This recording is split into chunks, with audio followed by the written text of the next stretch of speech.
पहरेदार देख रहे सभी दर्शकों का स्वागत है। आज के एपिसोड में बात होगी हरियाणा की राजनीति की।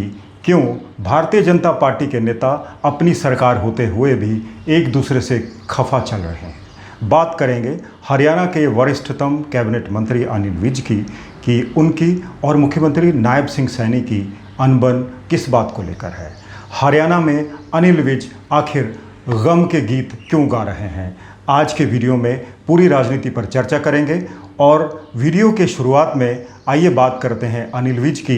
अनिल विज हरियाणा के वरिष्ठतम विधायकों में से एक है, लेकिन पार्टी ने कभी भी उनकी वरिष्ठता को सामने रखकर उनको वो जगह नहीं दी जो वो डिज़र्व करते थे।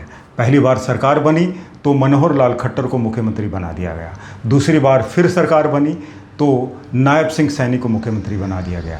फिर एक बार फिर से नई सरकार बनी तो अनिल विज का होम विभाग उनसे लेकर उनको दूसरे विभाग दे दिया गए। उनको ट्रांसपोर्ट डिपार्टमेंट दे दिया गया, एनर्जी डिपार्टमेंट दे दिया गया, होम डिपार्टमेंट यानी कि पुलिस विभाग उनसे छीन लिया गया, मुख्यमंत्री के पास रहा। खैर, अनिल विज ने अपना विभाग संभाला तो फिर वो एक्शन में आ गए। जैसे कि आपको मालूम है, अनिल विज को बाबा या फिर राजनीति के गब्बर के रूप में भी जाना जाता है। जैसे ही अनिल विज के पास ट्रांसपोर्ट डिपार्टमेंट आया तो उन्होंने वहाँ पर भी झाड़ू चलानी शुरू कर दी। जो भ्रष्ट अफसर थे, काम नहीं करते थे, उनके खिलाफ एक्शन लिया गया।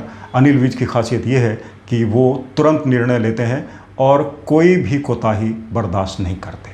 अब डिपार्टमेंट जब ट्रांसपोर्ट का हो तो उसमें खनन माफिया या फिर ट्रांसपोर्ट माफिया भी ज़रूर सामने आता है।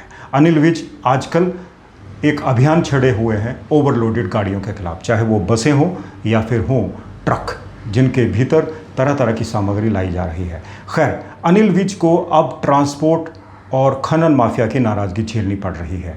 भारतीय जनता पार्टी का एक धड़ा और उस धड़े से जुड़े हुए कई नेता इस माफियाओं के साथ खूब हाथ मिलाते हैं और खूब उनकी दोस्ती है। कह लीजिए अनिल विज उनको सीधे सीधे चैलेंज कर रहे हैं। वहीं अनिल विज की नाराज़गी भी गाहे बगाहे सामने आती रहती है। अनिल विज का आरोप है कि उनके काम में इंटरफेरेंस की जाती है, उनके जो भी काम है उसमें अड़ंगा अड़ाया जाता है, उसमें टांग अड़ाई जाती है और उनको अच्छे से काम नहीं करने दिया जा रहा। कई बार तो वो भूख हड़ताल की धमकी भी दे चुके हैं और ये भी कह चुके हैं कि वो अब अपना जनता दरबार लगाना भी बंद कर देंगे।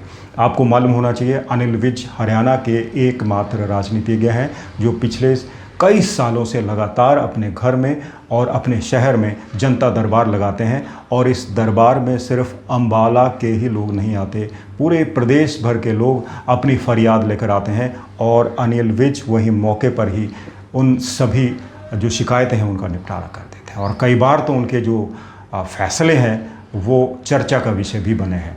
अब अनिल विज ने साफ साफ कह दिया है कि उनके कामकाज को नुकसान पहुंचाया जा रहा है, उनको काम नहीं करने दिया जा रहा है, तो अपना दरबार भी बंद कर देंगे। और अब जो भी उनका जोश था, जो भी वो कार्रवाई करते थे, वो भी नहीं करेंगे, क्योंकि उनके जो सजेशंस होती हैं उनको नहीं माना जाता और उनके काम में दखल अंदाजी दी जाती है। तो अनिल विज एक तरफ से मुख्यमंत्री नायब सिंह सैनी से नाराज़ चल रहे हैं और वहीं अब वो पार्टी से भी नाराज़ चल रहे हैं। नाराज़गी का बड़ा कारण यही है कि अनिल विज ने अपनी आदत के मुताबिक फरवरी माह में एक कमेंट कर दिया था, वो भी सार्वजनिक तौर पर वो कमेंट किया था मुख्यमंत्री नायब सिंह सैनी के ऊपर। और उन्होंने कह दिया था कि नायब सिंह सैनी जब से मुख्यमंत्री बने हैं तब से उड़न खटोले की सवारी कर रहे हैं, धरती पर आएंगे तो जनता का दुख दर्द जानेंगे। अनिल विज के इस बयान से पार्टी में खूब खलबली मची थी और निश्चित तौर पर यह बयान मुख्यमंत्री को नाराज़ करने वाला था। उसके बाद बारी आई हरियाणा भारतीय जनता पार्टी के अध्यक्ष मोहन बडोली की। जैसे ही मोहन बडोली का नाम एक गैंग रेप के मामले में सामने आया, ये गैंग रेप का मामला कसौली में दर्ज किया गया था, उसके बाद अनिल विज ने सामने आकर उनसे इस्तीफ़ा मांग लिया था। अब मोहन बडोली भी उनसे नाराज़ चल रहे हैं। मोहन बडोली ने फरवरी में अनिल विज को पार्टी की तरफ से एक कारण बताओ नोटिस जारी किया था। उनसे पूछा गया था कि आपने पब्लिकली मुख्यमंत्री के खिलाफ एक टिप्पणी की जो असहनीय है और जो पार्टी के कायदे कानून के खिलाफ है। खैर, अनिल विज ने उसका जवाब भी दे दिया था और साथ में अनिल विज ने ये भी कहा था कि अगर कोई और भी सवाल हो तो उसका जवाब देने के लिए भी वो तैयार है। अनिल विज की तलखी बढ़ती जा रही है। अनिल विज खूब नाराज़ हैं और आजकल तरह तरह के गीत गाकर वो अपनी जो दिल का दर्द है वो बयान कर रहे हैं। चाहे वो विधानसभा हो, चाहे वो जनता दरबार हो या कहीं भी हो, वो कहीं भी गीत गुनगुनाने लगते हैं। उसके पीछे से उनका जो टीस है, जो उनकी दर्द है, वो सामने नज़र आ रही है। आप भी देखिए अनिल विज आजकल किस तरह से अपने दर्द को बयान कर रहे हैं।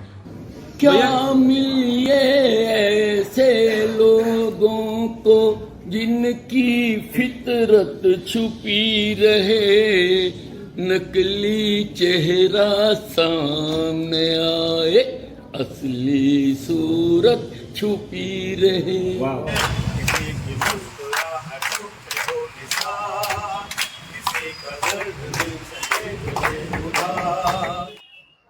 घर गया, ठंडे पानी से नहाया, रोटी खाई और बैठकर मैंने जवाब लिख दिया। रात मैंने समय से पहले 3 दिन का समय दिया गया था, मैंने जवाब भेज दिया है।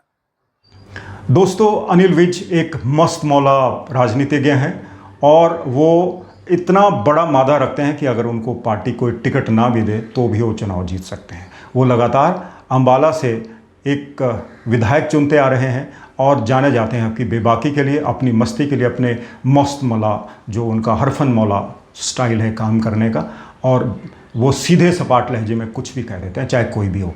हम व्यक्तिगत रूप से एक पत्रकार के नाते अनिल विज से मिलते रहे हैं। अनिल विज गर्मजोशी से आपका स्वागत करेंगे, आपको चाय पिलाएंगे, आपसे बातचीत करेंगे और कभी भी अगर आपने किसी भी मुद्दे पर उनको बाइट लेनी है तो तुरंत हाँ कर देते हैं। और अनिल विज न केवल हरियाणा की राजनीति पर चर्चा करते हैं, बल्कि अगर आप राष्ट्रीय मुद्दों पर, खासकर कांग्रेस के ऊपर अगर अनिल विज की आप टिप्पणी चाहते हैं तो तुरंत आपको मिल जाएगी। और वो सीधे सपाट लहजे में ये भी आपको कह देंगे कि उस मुद्दे पर बात नहीं करेंगे। लेकिन अनिल विज अपनी बेबाकी के लिए जाने जाते हैं, इसलिए मीडिया में भी काफ़ी मशहूर हैं, पत्रकार वर्ग में भी काफ़ी लोकप्रिय हैं।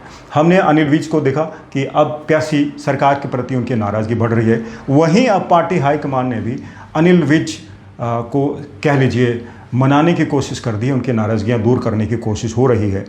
केंद्रीय मंत्री और उनके कैबिनेट में पूर्व में सहयोगी और पूर्व मुख्यमंत्री मनोहर लाल की हो रही है, तो उनसे जब पूछा गया तो उन्होंने भी एक कह लीजिए लाइटर वेन में कह दिया कि अनिल विज जो भी कहते हैं वो कह देते हैं और बाद में भूल जाते हैं। अब इस बीच में एक और डेवलपमेंट हुई। एक हफ्ता पहले प्रधानमंत्री नरेंद्र मोदी हरियाणा के दौरे पर आए, तो जब वो यमुनानगर में थे तो अनिल विज की तरफ लगा कि उन्होंने अनिल विज को इग्नोर किया। 6 महीने पहले जब प्रधानमंत्री हरियाणा में थे तो अनिल विज से उन्होंने बड़ी गर्मजोशी से हाथ मिलाया था और अनिल विज ने काफ़ी देर तक उनका हाथ भी नहीं छोड़ा। 6 महीने में काफ़ी परिवर्तन प्रधानमंत्री की बॉडी लैंग्वेज में देखने को मिला। और इस बीच में सुख बुगाहट भी शुरू हो गई है, क्योंकि भारतीय जनता पार्टी का कुनबा हरियाणा में शायद 2 फाड़ हो गया। एक वर्ग मुख्यमंत्री नायब सिंह सैनी के साथ है और दूसरा वर्ग कह लीजिए अनिल विज के साथ, और एक ऐसा वर्ग भी है जो कह लीजिए कई फैसलों की वजह से या मंत्रिमंडल में शामिल न किए जाने की वजह से मुख्यमंत्री का विरोधी है। अब पार्टी हाईकमान ये समझ रहा है कि अनिल विज के खिलाफ एक वर्ग काफ़ी ज़्यादा मुखर हो रहा है। मीडिया का भी एक धड़ा ऐसे समाचार प्रेषित कर रहा है कि अनिल विज को मंत्रिमंडल से बाहर किया जा सकता है, और ये खबरें भी प्रमुखता से आ रही हैं। अनिल विज थोड़ा सा और नाराज़ नज़र आ रहे हैं और उन्होंने ये भी कह दिया है कि अगर पार्टी चाहती है तो वो कुछ भी करें, लेकिन उनको कोई मलाल नहीं है। खैर, अब चूँकि पड़ोसी राज्य पंजाब में 2 साल बाद विधानसभा चुनाव होने हैं और भारतीय जनता पार्टी की नज़र पंजाब पर है, तो अनिल विज का जो महत्व है बतौर पंजाबी कम्युनिटी से ताल्लुक़ रखने वाले एक राजनेता के, वो काफ़ी ज़्यादा है। अनिल विज की पंजाबी समुदाय में काफ़ी दखल है और अनिल विज एक साफ़ सुथरी इमेज रखते हैं। तो पार्टी हाईकमान की तरफ से ये साफ सा संदेश है हरियाणा भाजपा के सभी धड़ों को कि फ़िलहाल पार्टी की तरफ से धड़ेबाजी स्वीकार नहीं की जाएगी और पार्टी हाईकमान की तरफ से ऐसा संदेश भी सामने आ रहा है कि वो फिलहाल अनिल विज के खिलाफ कोई बड़ा एक्शन नहीं लेना चाहता, और हो सकता है कि मंत्रिमंडल का अगर फेरबदल भविष्य में हो तो अनिल विज से ट्रांसपोर्ट डिपार्टमेंट ले लिया जाए, क्योंकि अनिल विज इस वक्त ट्रांसपोर्ट माफिया को खटक रहे हैं। न केवल ट्रांसपोर्ट माफिया, खनन माफिया और दूसरे माफिया को भी खटक रहे हैं, क्योंकि वो तुरंत एक्शन लेते हैं और किसी को बख्शे नहीं। बार बार साफ कह देते हैं, जनता दरबार में कह देते हैं, अपने दफ्तर में भी कह देते हैं, तुरंत कह देते हैं कि इस अफसर को तुरंत सस्पेंड किया जाए। लेकिन पिछले कुछ दिनों से जो उनके एक्शन हैं, जो उनके फैसले हैं, उनमें अड़ंगा अड़ाया जा रहा है, जिससे अनिल विज की नाराज़गी चल रही है। अब वीडियो के अंत में आपको बताएं कि अनिल विज का बतौर पार्टी लीडर पार्टी में काफ़ी पकड़ है, सरकार में काफ़ी पकड़ है। वो सबसे वरिष्ठतम हैं, उनको एक्सपीरियंस भी है, उनकी इमेज भी साफ सुथरी है, और अनिल विज की जो इम्पोर्टेंस है वो पार्टी हाईकमान भी भली भांति जानता है। पड़ोसी राज्य पंजाब में होने वाले चुनाव के साथ देखा जाए तो पार्टी भी अनिल विज से पंगा नहीं लेना चाहती, और अगर कहीं उनका विभाग वापस लिया गया या फिर उनको मंत्रिमंडल से बाहर किया गया तो अनिल विज की नाराज़गी भी सामने आ सकती है। वो कई बार अपनी नाराज़गी सार्वजनिक तौर पर जता चुके हैं। अब देखना दिलचस्प ये होगा कि पार्टी हाईकमान की तरफ से अनिल विज से क्या बात होती है। फिलहाल उनसे कोई बातचीत नहीं हुई।